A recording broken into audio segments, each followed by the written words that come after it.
રાહુલ ગાંધીએ રાજા મહારાજાઓ માટે કરેલી ટિપ્પણીને લઈ પ્રતિક્રિયા આપી હતી। સાથે દરેક વ્યક્તિના સર્વેની વાત અંગે પણ પ્રતિક્રિયા આપી હતી।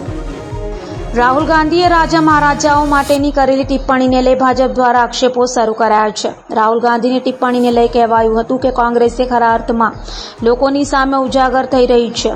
રાજા મહારાજાઓને પણ કોંગ્રેસના શાસનમાં જે અનુભવ થયા છે એનાથી એ લોકો કોંગ્રેસથી દૂર પણ થયા છે અને આજે આ સિવાયના નિવેદન છે કે એક વ્યક્તિનો સર્વે કરીશું, જે પૈસા આવશે અમે લોકોમાં વેચી દઈશું।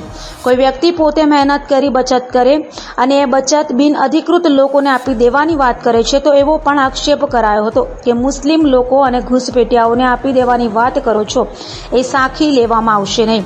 રાજા મહારાજા માટે પણ રાહુલે કહ્યું છે કે જમીન લઈ લે છે એમ કોંગ્રેસ સ્પષ્ટ કરી રહ્યા છે, તો કોંગ્રેસ જમીન હડપવાનું કામ વર્ષોથી કરી રહ્યું છે તેવું પણ જણાવાયું હતું। રાહુલ ગાંધીને આજે એનું નિવેદન છે એ સ્પષ્ટપણે બતાવે છે કે કોંગ્રેસની મથરાવટી મેલી છે। આજ દિન સુધીમાં રાજા મહારાજાઓ માટેની આ પ્રકારની ટિપ્પણી કરીને કોંગ્રેસની માનસિકતા એમણે ખરા અર્થમાં લોકોની સામે ઉજાગર કરી છે।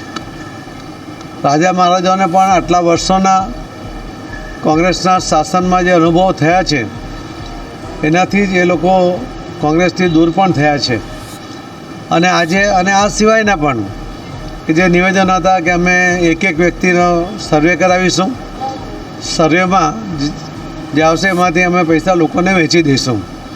કોઈ વ્યક્તિ પોતે મહેનત કરે, રાત દિવસ મહેનત કરીને પોતાના માટે અને પોતાના સંતાનો માટે કોઈ બચત કરે અને એ બચત તમે જેને બિનઅધિકૃત લોકોને વેચી દેવાની વાત કરો, લઘુમતીને વેચી દેવાની વાત કરો, જે મુસ્લિમોને વેચી દેવાની વાત કરો, જે ઘૂસપેઠિયાઓ છે એમને વેચી દેવાની વાત કરો, એ તો સરાસર અન્યાય છે અને ભારતીય જનતા પાર્ટી કોઈ પણ સંજોગોમાં આવા એમના કરતૂતોને ચલાવી લેશે નહીં।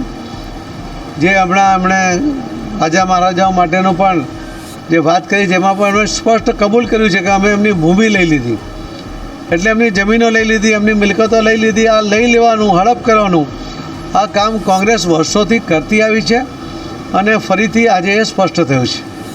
ધન્યવાદ।